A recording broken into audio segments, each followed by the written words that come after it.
তো ছাদে তো আমাদের প্যান্ডেল করা কমপ্লিট হয়ে গেছে প্রায়, আর তোমাদেরকে দেখাচ্ছি কিরকম প্যান্ডেল হয়েছে। তো আজকে মানে আমার কষ্ট হয়ে গেছে, সব মুছেছি ধুয়েছি, বর্মশাইকে দায়িত্ব দিয়েছি, ও কিচ্ছু করেনি। কই গেলা, কি করছো এখন? প্রথমে তোমাদেরকে দেখাই আমি যেখানে বসবো, আমার বসার জায়গাটা কেটে উঠে তো আমার পাবে ধরে গেল। সবাই বললো ব্যাগ আনবে, তোরা লাস্টে দুজনেই ব্যাগ আনলি, বুনু আর কেউ আনেনি। আর ডেকোরেশনটা প্রায় হয়ে এসেছে, আর এই হচ্ছে আমার ডেকোরেশন, যেটা তোমাদের কমপ্লিট হলে আমি দেখাবো। এটা আমি কিন্তু মিশো থেকে অর্ডার দিয়েছি, এটা ভালো লাগছে মনে হয়, সুন্দর হয়েছে।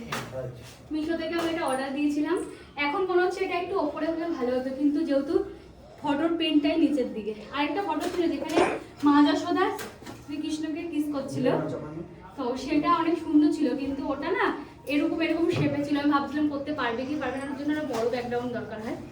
তো এটা খুব সুন্দর হয়েছে, দেখতে ভালো লাগছে। তো কেমন লাগছে তোমাদের কমেন্ট করে জানাবে তোমরা। হয়ে গেলে বলে দেবো।